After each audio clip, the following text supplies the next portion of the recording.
What's going on, everybody? It's just another day in the kitchen, back with another episode, and in today's video I'll be sharing my experience at Ken Carson's Chaos Tour, including when to get there, what to expect, and even a look at some of the merch. Now before we get started, I want to give a special shout out to the homie Strain Beats who's been cooking up the beats for these videos, so make sure you guys check them out, and while you're here you might as well drop a like and subscribe and join our free Discord to stay up to date with the latest and the greatest. Shout out to all of my chefs in there.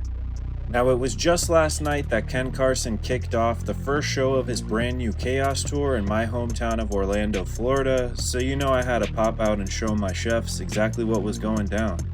So in this video I wanted to share my experience from the beginning as I arrived a little bit after 8 when doors open, only to be greeted by the following insane line for merch, which would end up lasting throughout the entire show.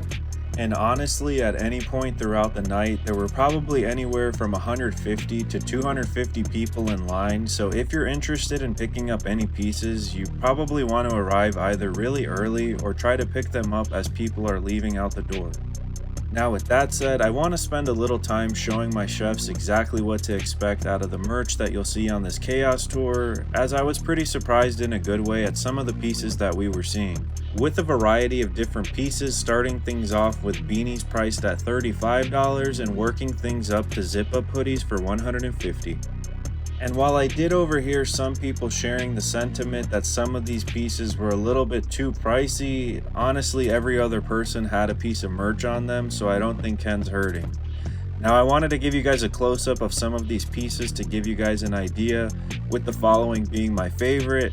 Now I'm not sure if that says gore overlapped or gore core, but this one was honestly really popular, and it also features the list of cities and dates for the rest of this Chaos Tour like you guys can see on the back of this hoodie on this piece right here. Which makes me want to ask my chefs and viewers whether or not you guys pick up the commemorative tour pieces or whether or not you just get something that's more aesthetic when you go to these shows. Now next up we have the following $150 zip-up hoodie, which was honestly very popular as well, and again featuring the list of cities on this Chaos Tour here on the back, making this one honestly a dope memorable piece.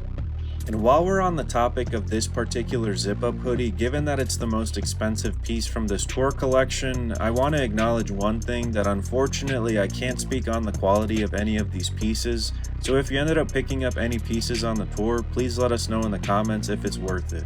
Now as far as the concert itself, I want to mention this was my first time seeing Ken live, and I have to say my dog rocked out Orlando and didn't disappoint. And although cops allegedly threatened to shut down the show about 3 times before Ken even took the stage, I have to say shit was actually pretty lit and it all worked out pretty fine.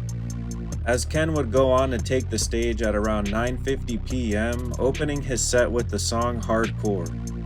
And for the remainder of the night would go on to perform a total of 21 songs, with 18 of them being from A Great Chaos, which I'm not complaining about.